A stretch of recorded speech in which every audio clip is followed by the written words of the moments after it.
¿Qué pensarías tú de un médico que luego de examinarte no solo te da un diagnóstico de la enfermedad que padeces, sino que también te predice con precisión y exactitud cuál será el desarrollo de esa enfermedad en el tiempo?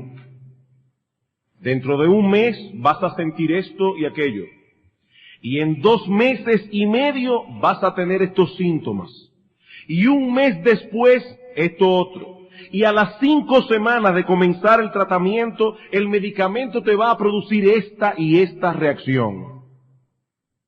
Y en el tiempo exacto que el médico ha predicho, cada una de estas cosas comienzan a suceder.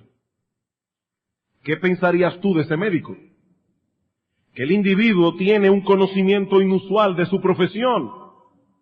Quedarías profundamente sorprendido ante la precisión con que este hombre puede prever lo que ocurrirá con el desarrollo de tu enfermedad. Ahora bien, ningún médico puede predecir con tanta precisión las reacciones del cuerpo humano. Pero mi punto aquí es que si eso pudiera ser posible y un médico adquiriera tal pericia en el manejo de sus pacientes, dejaría a todo el mundo boquiabierto.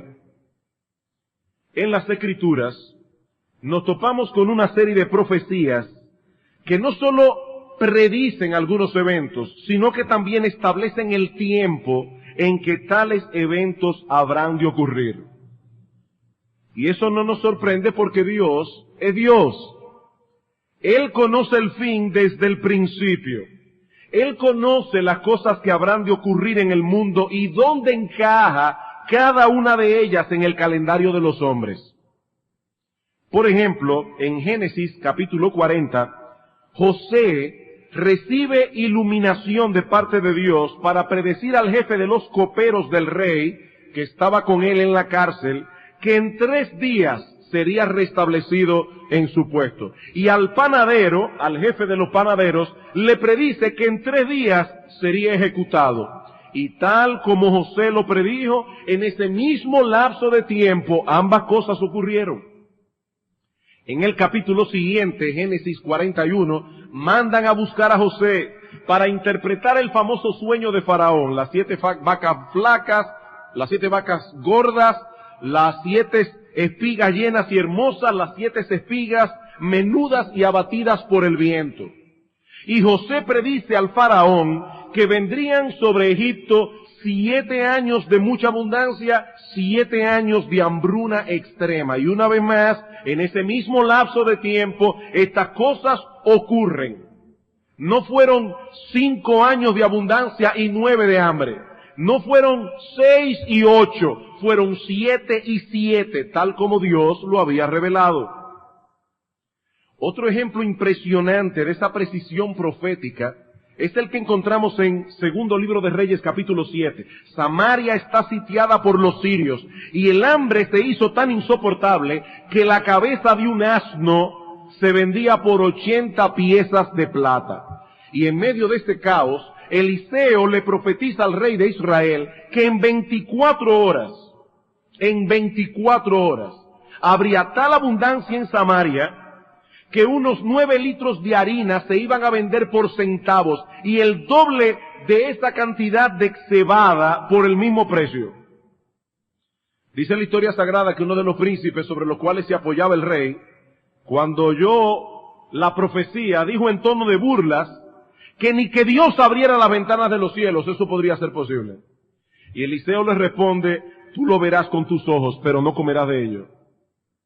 No vamos a entrar ahora en los detalles de la historia, pero al día siguiente, a las 24 horas, en el tiempo señalado por Eliseo, los sirios abandonan apresuradamente el campamento, dejando todas sus provisiones allí. Y tal como dijo Eliseo, el pueblo atropelló al príncipe aquel que estaba custodiando la puerta. Él vio la abundancia, pero no comió de ello. Y los alimentos se vendieron al precio que él había predicho 24 horas antes. Un ejemplo más que quiero mencionar antes de pasar a considerar nuestro texto de hoy es el de la cautividad de Israel en tiempos del profeta Daniel. Dios había profetizado que Israel sería llevado al cautiverio por la nación de Babilonia, y el profeta Jeremías predice que dicho cautiverio duraría 70 años. No vamos a buscar el texto, pero pueden leerlo luego en Jeremías capítulo 25, versículos 8 al 11. Y Jeremías profetiza que al final de esos 70 años, los judíos regresarían a su tierra. Jeremías capítulo 29, versículo 10. Y una vez más, la profecía se cumplió en el tiempo establecido. Y es precisamente en el contexto del cumplimiento de esta profecía que Daniel clama a Dios por el retorno de Israel cuando el cautiverio llevaba ya unos 68 años. Esta oración quedó registrada en el capítulo 9 del libro de Daniel, que es donde nos encontramos en este momento en nuestra serie de predicaciones consecutivas en este libro, Daniel capítulo 9. Como resultado de esta oración, el Señor revela a su siervo una de las predicciones más sorprendentes, no solo con respecto al retorno de la cautividad, sino con respecto al tiempo de la aparición del Mesías y lo que habría de ocurrir con Israel en ese contexto. Daniel capítulo 9, versículos 24 al 27.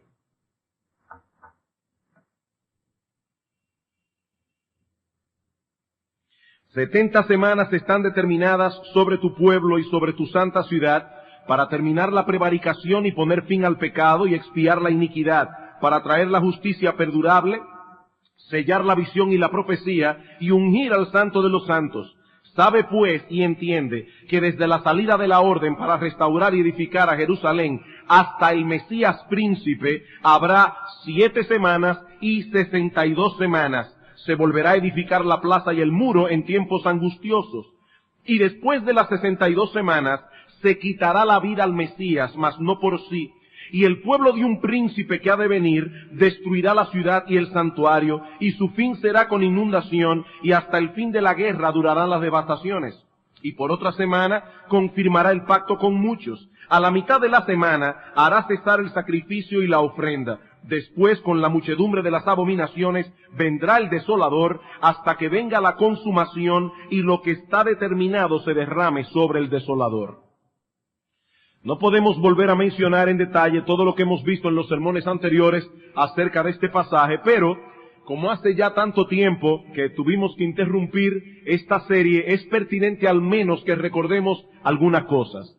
Daniel está preocupado por el futuro inmediato de su pueblo y Dios le envía al ángel Gabriel para darle a conocer lo que habría de ocurrir con Israel en los años venideros. Versículo 24, 70 semanas están determinados sobre tu pueblo y sobre tu santa ciudad. Como vimos ya, la palabra semanas significa literalmente 7, por lo que el texto señala 70 períodos de 7, y el texto no especifica si son 7 días, si son 7 meses, si son 7 años. Simplemente dice 70 períodos de 7 están determinados sobre tu pueblo, y una serie de cosas habrán de ocurrir en ese tiempo. Como hemos visto anteriormente, tenemos razones para pensar que estos períodos de 7 se refieren a 7 años, por lo que estamos hablando de un período de tiempo total de 490 años. 70 por 7 son 490. Que el ángel Gabriel divide a su vez en 3 períodos, uno de 7 semanas, uno de 62 semanas y otro de 1 semana. En otras palabras, 49 años, 434 años y 7 años. Y es precisamente en este punto donde nos encontramos en este momento. ¿Qué predice el texto que habría de ocurrir en ese lapso de tiempo? 4 cosas. La restauración de Jerusalén, la aparición del Mesías, el rechazo y muerte del Mesías y la destrucción de Jerusalén. Eso es básicamente lo que el texto profetiza. Aparte de todo lo que vimos ya en el versículo 24. Pero en el desglose del tiempo, como lo da el ángel luego, él nos dice que 4 cosas habrían de ocurrir. La restauración de Jerusalén, la aparición pública del Mesías, la muerte del Mesías y finalmente la destrucción de Jerusalén. Veamos estos eventos agrupándolos de dos en dos. En primer lugar, la restauración de Jerusalén y la aparición del Mesías. Versículo 25. Sabe pues y entiende que desde la salida de la orden para restaurar y edificar a Jerusalén hasta el Mesías príncipe habrá 7 semanas y 62 semanas. En otras palabras, 69 semanas que él divide en 2 periodos. Se volverá a edificar la plaza y el muro en tiempos angustiosos. El ángel revela a Daniel que estos 490 años comenzarían a correr en el momento en que fuera emitida una orden para restaurar y edificar a Jerusalén. ¿Cuándo comienza a contar el tic-tac de este reloj? Dice en el versículo 25, sabe pues entiende que desde la salida de la orden para restaurar y edificar a Jerusalén. Y aquí nos topamos de inmediato con una dificultad. Yo les había dicho anteriormente que este es un pasaje muy difícil. Aquí nos topamos de inmediato con una dificultad. En la historia bíblica encontramos 4 edictos, 4 órdenes promulgados por distintos monarcas persas y que de un modo u otro tienen que ver con el regreso de los exiliados y con la reconstrucción de Jerusalén.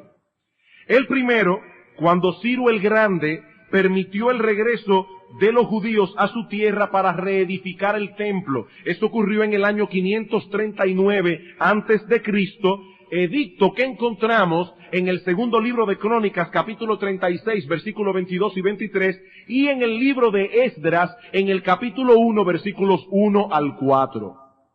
Para aquellos que están tomando notas. En esta ocasión, los exiliados son conducidos por Zorobabel, y bajo su dirección levantan un altar para el holocausto, reinauguran el ritual de los sacrificios y colocan los cimientos del nuevo templo. Recuerden que el templo había sido destruido por Nabucodonosor en el año 538. 586. Ahora, ese dato se me fue de la mente, pero es por ahí.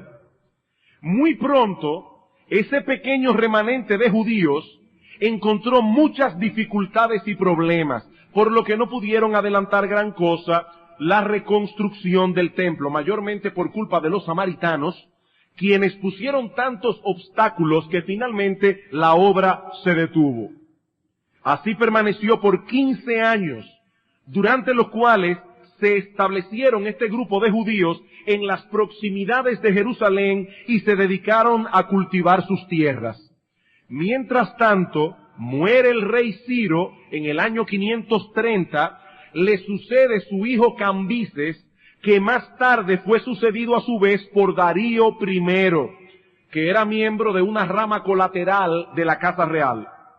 Y al principio de su reinado, del reinado de Darío I, los repatriados reciben un nuevo impulso para continuar la obra a través del ministerio profético de Ageo y Zacarías. Tanto uno como el otro alentaron al pueblo a proseguir con la reconstrucción del templo, por lo que Zorobabel vuelve a la carga.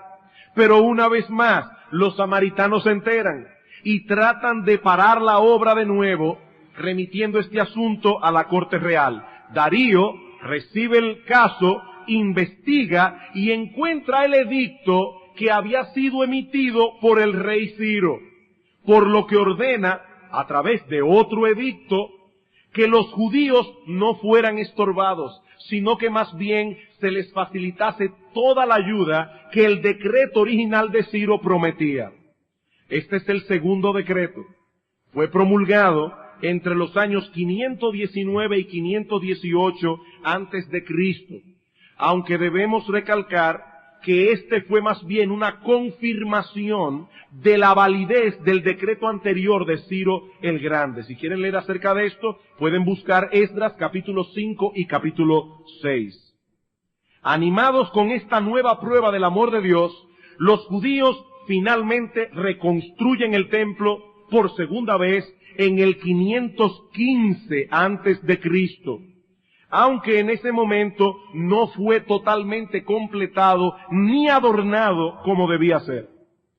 El tercer decreto es el de Artajerjes, alrededor del 458 antes de Cristo, y acerca del cual leemos en Esdras capítulo 7, versículos 11 al 26. No tenemos ahora el tiempo para leer el pasaje, pero allí el rey le da a Esdras autoridad para reorganizar la comunidad judía de Jerusalén sobre la base de la ley de Moisés, a la vez que le ofrece todos los recursos que él necesita para concluir la reconstrucción del templo, que acuérdense que no quedó totalmente terminado en el tiempo de Darío, y también para que ellos puedan celebrar allí sus cultos de adoración. En esa ocasión regresan con Esdras unas 2,000 personas que no solo comienzan a trabajar en el templo, sino que también inician la reedificación de la muralla de la ciudad.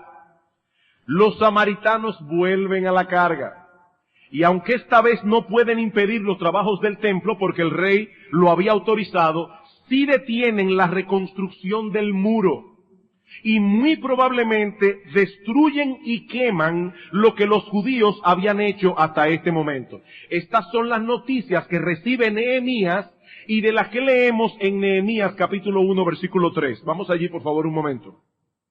Nehemías capítulo 1 versículo 3. Hermanos, estamos corriendo en el tiempo, pero es para que tengan una idea global de lo que sucedió en este periodo histórico de la vida de Israel. Nehemías capítulo 1, versículo 3. Dice que viene un grupo de hermanos judíos y me dijeron, el remanente, los que quedaron de la cautividad allí en la provincia, están en gran mal y afrenta, y el muro de Jerusalén derribado, y sus puertas quemadas a fuego. Esto aflige grandemente a Nehemías. El rey Artajerjes, que todavía está reinando, el mismo que dio el decreto para que Esdras regresara, todavía sigue siendo rey. El rey Artajerjes se da cuenta de la tristeza de Nehemías, y ahí es que éste le pide al rey que le permita regresar a su tierra para reedificar la ciudad y para fortificar sus muros. Artajerjes accede emitiendo otro decreto en el año 444 antes de Cristo, y acerca del cual leemos en Nehemías capítulo 2 versículos 1 al 8. Así que tenemos el decreto del rey Ciro en el año 539 antes de Cristo. El de Darío I ratificando el de Ciro entre los años 519 y 518. El primer decreto de Artajerjes alrededor del 458 y el segundo decreto de este mismo rey en el 444 en los días de Nehemías. Pregunta, ¿a cuál de estos decretos es que se refiere el ángel en Daniel capítulo 9 versículo 25? En cuanto al decreto de Ciro, el primero de todos, debemos notar que la orden que se menciona en el versículo 25 de Daniel tenía que ver con la restauración y edificación de Jerusalén. Y se nos dice que en ese contexto se volvería a edificar la plaza y el muro en tiempos angustiosos. Versículo 25. Sabe pues y entiende que desde la salida de la orden para restaurar y edificar a Jerusalén hasta el Mesías príncipe, habrá 7 semanas y 62 semanas. Se volverá a edificar la plaza y el muro en tiempos angustiosos. Nada de eso ocurrió en el momento en que el primer grupo de exiliados regresó a Jerusalén. Aparte de que si comenzamos a contar los 490 años de las 70 semanas, a partir del 539 antes de Cristo, eso nos llevará al 49 antes de Cristo. O sea que Cristo ni siquiera ha nacido todavía. Así que el decreto de Ciro tenemos que descartarlo. Y lo mismo podemos decir del decreto de Darío I, que no es más que una confirmación del anterior. Eso nos deja con dos opciones. O el decreto primero de Artajerjes en el 458, o el segundo decreto de Artajerjes en el 444. Personalmente, me inclino por el primer decreto de Artajerjes en el 458. Como estamos interpretando una profecía que ya se cumplió, podemos calcular en retrospectiva para ver cuál es la fecha que encaja. Según el versículo 25, entre la salida de la orden para restaurar a Jerusalén hasta la aparición del Mesías príncipe, habrían 69 semanas de años, es decir, 483 años.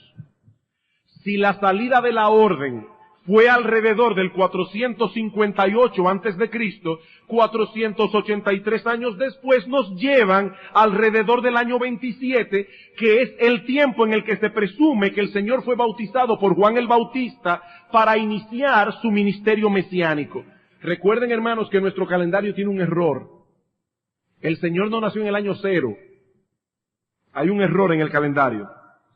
Aunque este primer edicto de Artajerjes tenía que ver explícitamente con la restauración del templo, el regreso de todos esos judíos que volvieron con Esdras indudablemente dio un nuevo impulso a la reconstrucción de la ciudad. Si Artajerjes les había dado permiso para volver, eso implicaba también un permiso para reconstruir sus casas. Por otro lado, es con el retorno de Esdras que se inicia la verdadera reconstrucción de la nación como el pueblo del pacto. Esdras regresó con la ley de Moisés para que Jerusalén volviera a ser lo que fue antes del cautiverio. Y por otro lado, es en el tiempo de Esdras que los judíos comienzan la reconstrucción de sus murallas, obra que luego fue estorbada por los samaritanos. Y el texto en Daniel dice claramente que precisamente fue en ese tiempo en que se volvieron a edificar los muros en tiempos angustiosos. Ahora, hermanos, yo no quisiera que perdieran de vista, en medio de todos estos datos y fechas, ¿qué es lo que se nos revela en este pasaje de Daniel? Para nosotros es difícil hacer cálculos exactos porque los registros históricos de la antigüedad no tenían la precisión en cuanto a fecha que tienen los registros hoy. Ellos no usaban ni siquiera nuestro calendario. Pero es obvio que esta profecía se cumplió tal como fue predicha. El Mesías apareció en el escenario de Israel como Mesías, no que nació en esa época. Es que él apareció como Mesías en el momento de su bautismo, 483 años después que fuera promulgado el decreto del que se habla en el versículo 25 de Daniel 9. De hecho, cuando Cristo nació, algunos judíos piadosos sabían que el Mesías estaba a punto de nacer. Lucas capítulo 2. Lucas capítulo 2. Versículo 25. Y he aquí había en Jerusalén un hombre llamado Simeón, y este hombre justo y piadoso esperaba la consolación de Israel, y el Espíritu Santo estaba sobre él. Y le había sido revelado por el Espíritu Santo que no vería la muerte antes que viese al ungido del Señor. En el caso particular de Simeón, este había recibido una revelación de parte de Dios. Pero noten ahora el versículo 36. Estaba también allí Ana, profetisa, hija de Fanuel, de la tribu de Aser, de edad muy avanzada, pues había vivido con su marido 7 años desde su virginidad, y era viuda hacía 84 años, y no se apartaba del templo sirviendo de noche y de día con ayunos y oraciones. Esta, presentándose en la misma hora, daba gracias a Dios cuando vio al niño, y hablaba del niño a todos los que esperaban la redención en Jerusalén. Y aquí debemos incluir también a los magos que vinieron de Oriente, que muy probablemente eran persas, y muy probablemente leyeron el libro de Daniel, y pudieron calcular que para esa fecha tenía que estar naciendo el Mesías, aunque admito que eso es una especulación. Si ellos leyeron el libro de Daniel o no, no lo sabemos, pero no podemos olvidar que Daniel fue un ministro persa. o sea, de los persas. Él era judío. Y muy probablemente, siendo un hombre tan prominente, el libro de Daniel se guardó en los anales de los persas. Y estos magos de Oriente muy probablemente leyeron aquella profecía. Por eso cuando vieron la estrella en el firmamento, pensaron que podría estar anunciando la venida de ese rey. Pero volviendo a nuestro texto, allí vemos que el ángel divide los años en que habrían de ocurrir estos eventos en dos periodos de tiempo. Uno de 7 semanas, es decir, 49 años, y otro de 62 semanas, es decir, 434 años. Durante el primer periodo se reconstruiría la ciudad. Versículo 25. Sabe pues y entiende que desde la salida de la orden para restaurar y edificar a Jerusalén hasta el Mesías príncipe, habrá 7 semanas y 62 semanas. Se volverá a edificar la plaza y el muro en tiempos angustiosos. Que la última parte de este versículo se cumplió tal como fue profetizado, tenemos testimonios abundantes en el libro de Nehemías, especialmente en los capítulos 3, 4, 6 y 9. Cómo los judíos encontraron tanta oposición cuando trataron de hacer la obra de reconstrucción. Ellos realmente reconstruyeron el muro y la plaza en tiempos angustiosos. El segundo período de 434 años es el que vino inmediatamente después de la reconstrucción de la ciudad y en el cual, según esta profecía, nada se predice en particular excepto el hecho de que al final de ese tiempo el Mesías haría su aparición en el escenario de Israel. Este segundo período corresponde al tiempo intertestamentario que se inició después del ministerio de Malaquías y concluyó con el inicio del ministerio del Señor. Durante todo ese tiempo, Israel no recibió palabra de Dios. Pero aún nos resta una semana en la profecía, es decir, un periodo de 7 años en los cuales muere el Mesías, habiendo sido rechazado por su pueblo, lo que trae como consecuencia la destrucción de Jerusalén unos años más tarde. Versículo 26.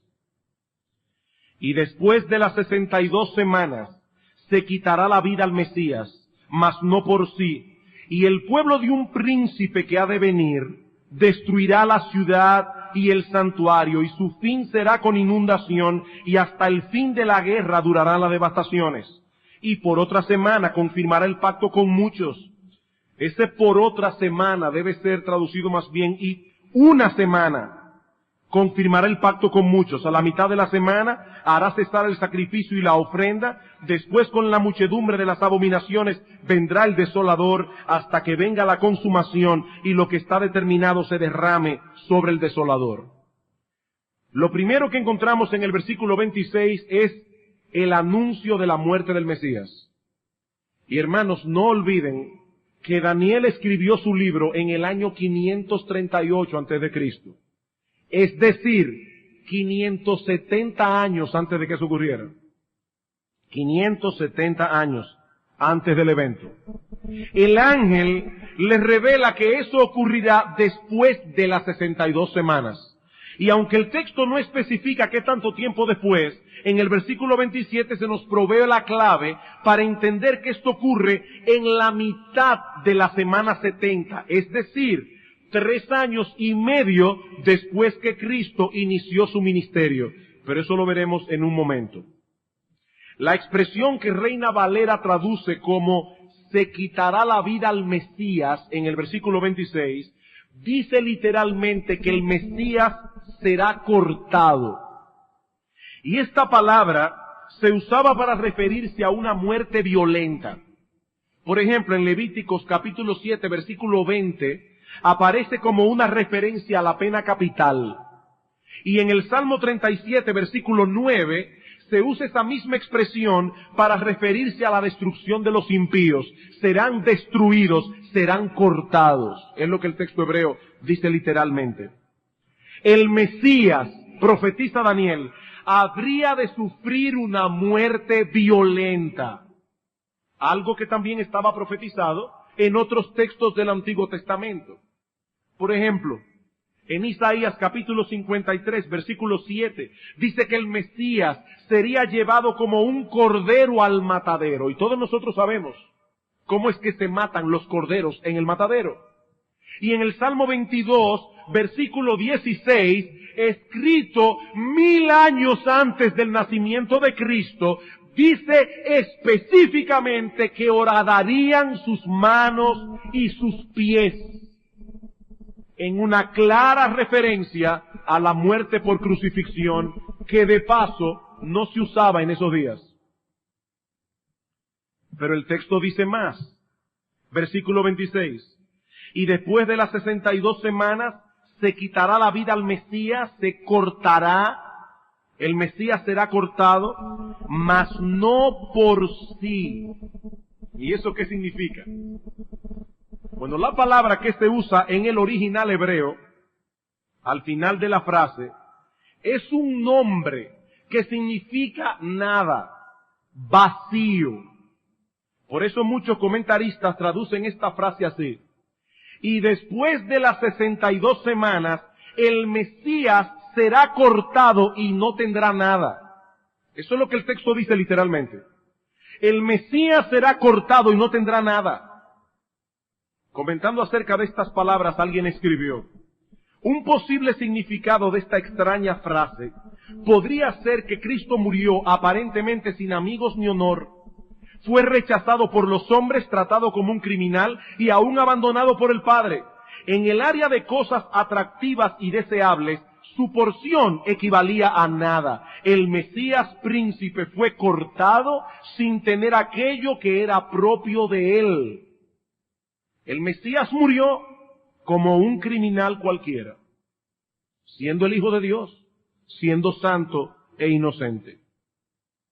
Lo que sigue diciendo el texto tiene que ver con las terribles consecuencias que vendrían sobre Israel luego de la muerte de Cristo. Versículo 26.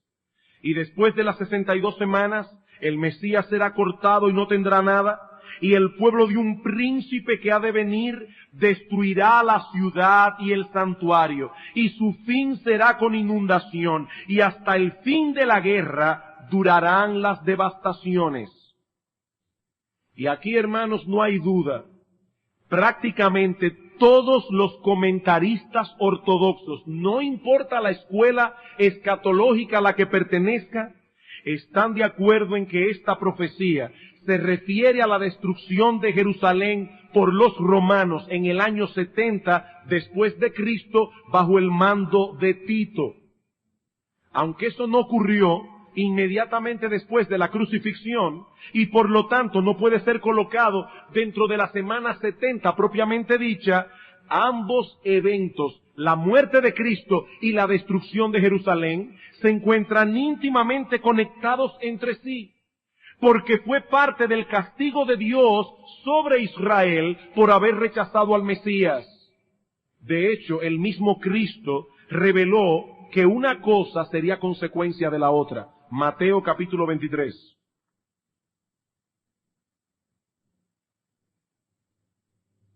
Si alguien nos visita por primera vez, debo decirle que no siempre la Biblia contiene pasajes tan complicados. Pero, como alguien dijo una vez, en la Biblia hay aguas tan bajitas donde puede nadar un niño, hay aguas tan profundas donde se puede ahogar un experto. Estamos tratando de explicar esto lo más sencillo que podemos. Pero hasta ahí que yo puedo, yo no puedo más de ahí. Mateo capítulo 23, versículo 37. Jerusalén, Jerusalén, que matas a los profetas y apedreas a los que te son enviados. ¿Cuántas veces quise juntar a tus hijos, como la gallina junta sus polluelos debajo de las alas y no quisiste? He aquí vuestra casa os es dejada desierta, porque os digo que desde ahora no me veréis hasta que digáis, bendito el que viene en el nombre del Señor. Cuando Jesús salió del templo y se iba, se acercaron sus discípulos para mostrarle los edificios del templo. Muy probablemente cuando el Señor dice, vuestra casa os es dejada desierta, ellos dicen, ¿y eso qué significará? Que Jerusalén va a ser destruida, ¿y qué va a pasar con el templo? Esto es una joya arquitectónica que los judíos creían que era indestructible. Y cuando ellos salen, dice, Señor, y mira el templo. Respondiendo él les dijo, ¿veis todo esto? De cierto os digo que no quedará aquí piedra sobre piedra que no sea derribada. El hecho de que ellos rechazaran a su Mesías y a todos los profetas que fueron enviados antes que él, iba a traer como consecuencia la destrucción de Jerusalén. Y hermanos, tal como fue profetizado, Tito atacó Jerusalén en abril del año 70. Pero la ciudad resistió el sitio por un tiempo. Llegaron a tener un hambre tan grande allá adentro que las madres se comieron a sus hijos, lo mismo que ocurrió en la época de Nabucodonosor. Finalmente, el 24 de julio, los romanos capturaron la fortaleza Antonia. El 24 de agosto quemaron las puertas del templo y 2 días después le prendieron fuego al santuario destruyéndolo. Ya para el 26 de septiembre, empezó en abril, para el 26 de septiembre toda la ciudad estaba en las manos de Tito y éste la hizo arrasar por completo, dejando únicamente en pie las 3 torres del palacio de Herodes en el muro occidental y parte de la muralla misma. Eso fue lo único que quedó en pie en la ciudad de Jerusalén. Se dice que del templo no quedó ninguna piedra sobre otra piedra, tal como Cristo lo profetizó. Este general romano, Tito, que a su vez era príncipe porque era el hijo mayor del emperador Vespasiano, tal como lo señala la profecía de Daniel 9, dice el pueblo de un príncipe que ha de venir, no le dio tregua a los judíos hasta que la ciudad fue completamente destruida. Está esto que se refiere probablemente al final del versículo 26, cuando dice que su fin será con inundación y hasta el fin de la guerra durarán las devastaciones. Hasta que él termine de hacer lo que él iba a hacer, él iba a seguir devastando. Luego en el versículo 27 se nos dan más detalles acerca de los eventos que se profetizan en el versículo 26. De hecho, hermanos, ustedes deben notar la estructura de este pasaje. Este pasaje no va en orden cronológico. En el versículo 24 primero, luego en el tiempo lo del versículo 25, luego en el tiempo no. En el versículo 24 se nos da un resumen de todo lo que va a pasar. Luego en el 25 se nos dan algunos detalles. Luego en el 26 se nos dan otros detalles. Y luego en el 27 se nos dan otros detalles. No es cronológico. ¿Qué dice el versículo 27? Y por otra semana confirmará el pacto con muchos. A la mitad de la semana hará cesar el sacrificio y la ofrenda. Después, con la muchedumbre de las abominaciones vendrá el desolador hasta que venga la consumación y lo que está determinado se derrame sobre el desolador. La idea que transmite en la primera frase del versículo 27 es que alguien, en este caso el Mesías del versículo 26, hará prevalecer un pacto con muchos, subrayando que ahora los términos y condiciones de ese pacto serían hechos efectivos. Que Cristo cumplió este aspecto de la profecía por medio de su obra redentora es algo que está claramente establecido en el Nuevo Testamento. Mateo capítulo 26. Mateo capítulo 26. Si no tenemos aquí el tiempo para buscar más textos y de manera particular en el libro de Hebreos, donde esta enseñanza se enfatiza una y otra vez. En Mateo capítulo 26, versículo 27, en el contexto de la celebración de la Pascua y cuando se instituye la Santa Cena, dice, y tomando la copa y habiendo dado gracias, les dio diciendo, bebed de ella todos, porque esto es mi sangre del nuevo pacto, que por muchos es derramada para remisión de los pecados. Por otra parte, volviendo a Daniel 9, cuando Cristo muere en la cruz, Él hace cesar de una vez por todas el sistema de sacrificios del Antiguo Testamento que señalaban o apuntaban hacia Él.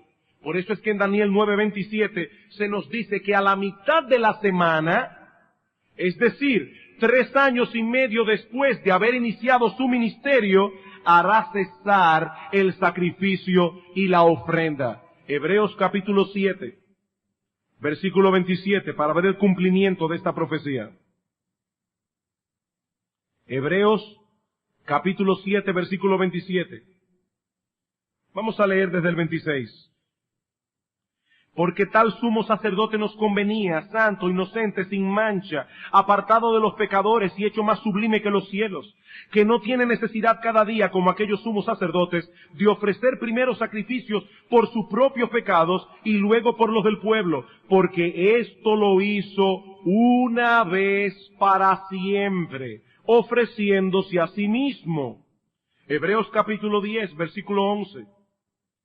Y ciertamente todo sacerdote está día tras día ministrando y ofreciendo muchas veces los mismos sacrificios que nunca pueden quitar los pecados. Pero Cristo, habiendo ofrecido una vez para siempre un solo sacrificio por los pecados, se ha sentado a la diestra de Dios, de ahí en adelante, esperando hasta que sus enemigos sean puestos por estrado de sus pies. Porque con una sola ofrenda hizo perfectos para siempre a los santificados. A la mitad de la semana muere Cristo y hace cesar los sacrificios y la ofrenda.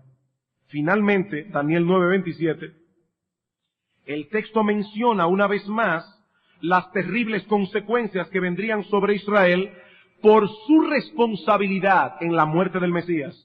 Versículo 27, después, con la muchedumbre de las abominaciones vendrá el desolador hasta que venga la consumación y lo que está determinado se derrame sobre el desolador. Este texto puede leerse también en el hebreo, después con las alas de abominación vendrá la desolación. Y puede interpretarse de dos maneras. Puede ser una referencia a las cosas abominables que Tito habría de hacer contra los judíos en Jerusalén y de manera particular en el templo.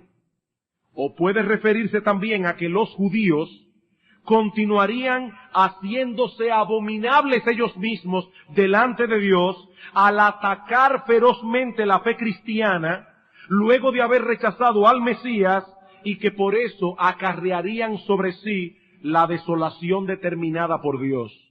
Vamos a 1 Tesalonicenses capítulo 2. Noten lo que Pablo dice allí acerca de los judíos.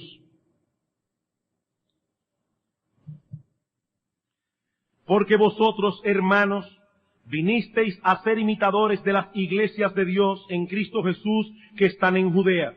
Pues habéis padecido de lo de vuestra propia nación las mismas cosas que ellos padecieron de los judíos, los cuales mataron al Señor Jesús y a sus propios profetas, y a nosotros nos expulsaron y no agradan a Dios y se oponen a todos los hombres, impidiéndonos hablar a los gentiles para que éstos se salven.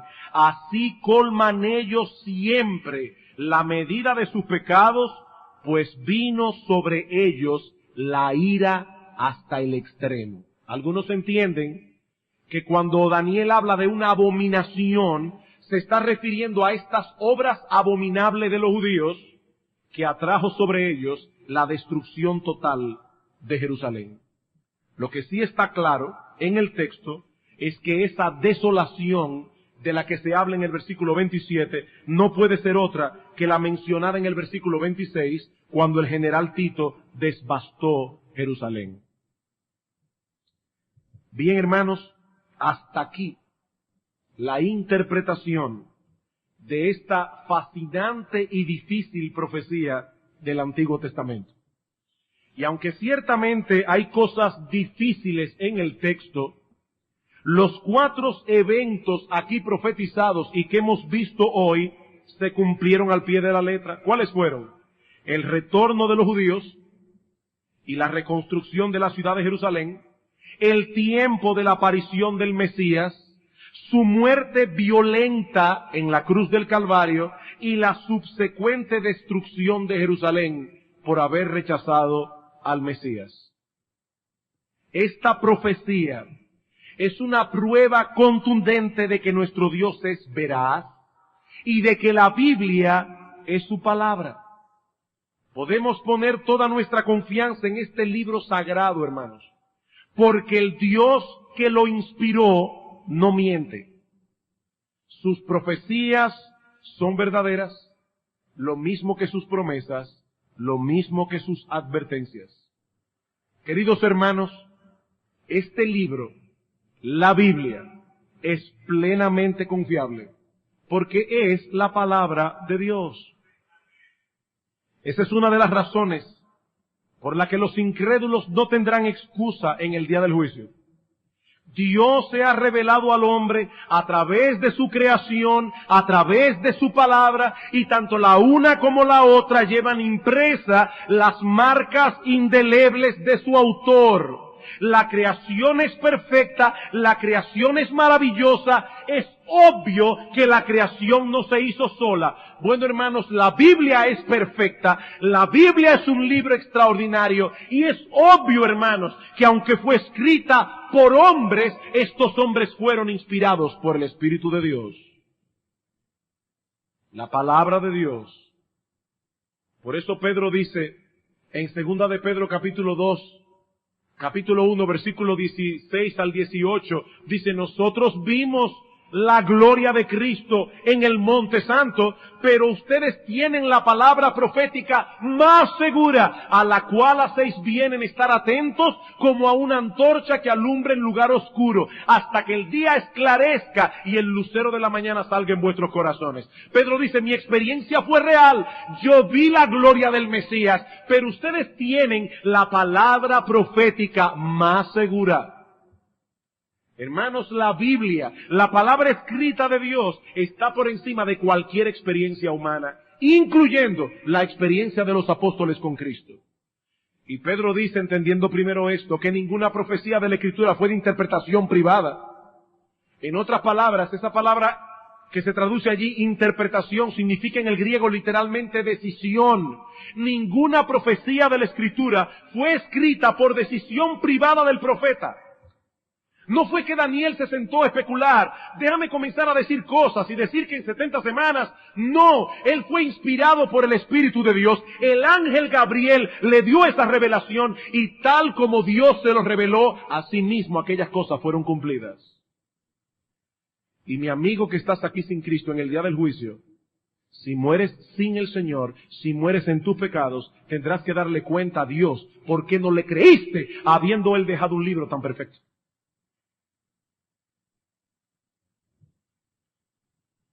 Pero no quiero concluir sin traer otra palabra de advertencia a todos aquellos que nos visitan y que están sin Cristo.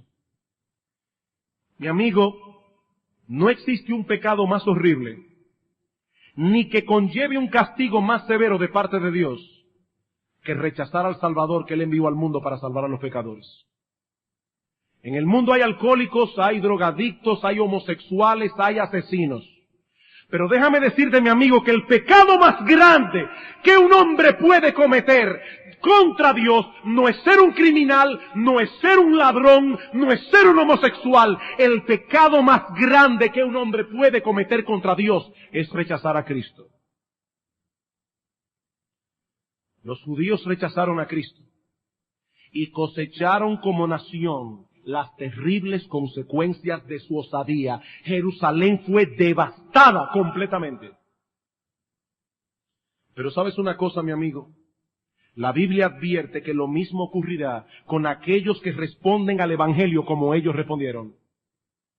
Por eso Cristo dice, ay de ti Corazín, ay de ti Betsaida, porque si en Tiro y en Sidón se hubiesen hecho los milagros que en ti se han hecho, ellas se hubieran arrepentido de sus pecados. Por eso, Corazín y Betsaida, en el día del juicio, el castigo contra Tiro y contra Sidón será más benévolo que el castigo que viene contra ti.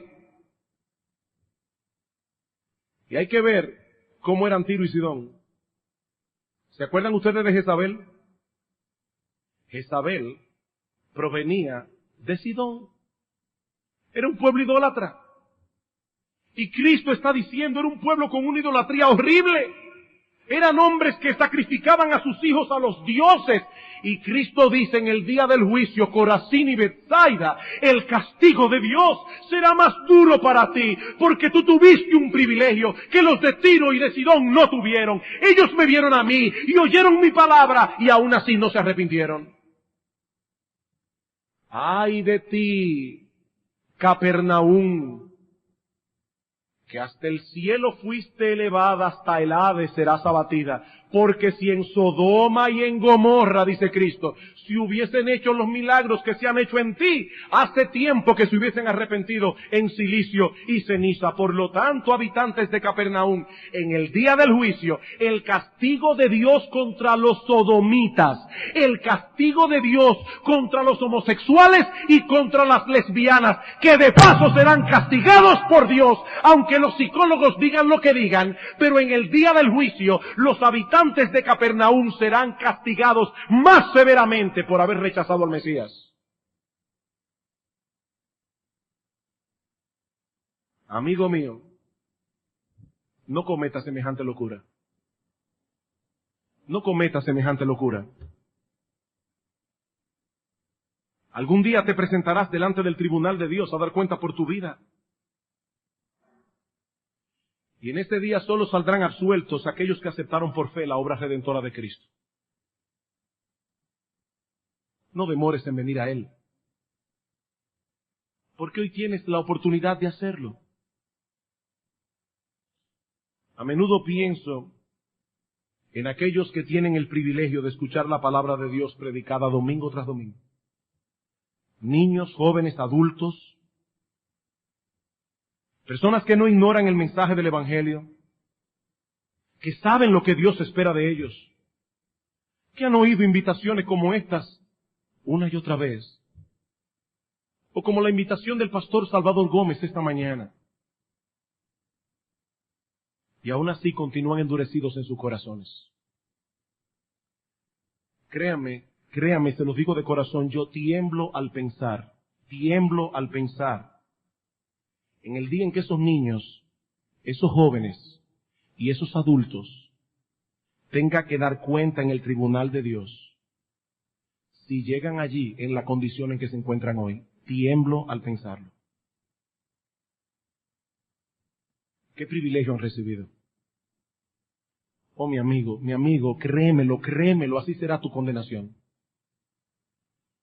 Así como se cumplió esta profecía de Daniel, y Dios se lo está diciendo, para que entiendas que Él no miente, créeme mi amigo, así será tu condenación.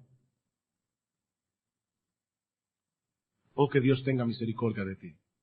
Que Dios tenga misericordia de ti, porque todavía estás a tiempo de huir de la ira venidera. Estás a tiempo. Mi amigo, ven a Cristo, y no mañana. No, es esta noche, mi amigo, es hoy. Pídele que te salve, pídele que perdone tus pecados, pídele que te conceda su gracia, pídele que te dé el don de la vida eterna. Mi amigo, la puerta estrecha que lleva a la salvación sigue abierta hoy para ti, pero tienes que entrar por ella, arrepentido de tus pecados y confiando únicamente en Cristo para la salvación de tu alma. Si así lo haces, tú no tendrás que temblar cuando escuches profecías como estas, sino que te gozarás en tu corazón, porque dirás, así como Dios cumplió estas profecías, así cumplirá también todas aquellas promesas que hace a sus hijos, de que nosotros moraremos con Él en gozo perpetuo por los siglos de los siglos. Ven a Cristo, mi amigo, que Dios tenga misericordia de ti. Padre que estás en los cielos, gracias por tu palabra, Señor. En ella hay cosas que nosotros no entendemos, hay cosas difíciles para nuestra mente finita, pero hay una cosa que sí entendemos, oh Señor, que este libro sagrado lleva consigo en una forma indeleble la marca de su autor. Y nosotros, tus hijos aquí reunidos, decimos de todo corazón y con gozo, sea Dios veraz y todo hombre mentiroso. Gracias, Señor, porque podemos confiar en ti, porque tú no mientes. Pero Padre, nosotros te pedimos, tus hijos aquí reunidos, te suplican, oh Dios, te ruegan por aquellos que están aquí sin Cristo. Padre, ten misericordia de ellos. Oh Señor, que ellos no tengan que recordar por los siglos de los siglos los innumerables llamados que desde este púlpito escucharon, donde tú los llamabas por tu palabra a venir a Cristo en arrepentimiento y fe. Oh Señor, que ninguno aquí traspase el umbral de la eternidad en sus pecados y tengan que sufrir las consecuencias de su iniquidad por los siglos de los siglos. Oh Señor, en esta misma hora y en este mismo instante en que te oramos, que descienda tu Espíritu Santo con poder y haga una obra de salvación en muchos que están aquí sin Cristo, para que encuentren hoy, Señor, en esta misma noche, la salvación de sus almas inmortales. Porque te lo pedimos en el nombre de Cristo y para su gloria. Amén.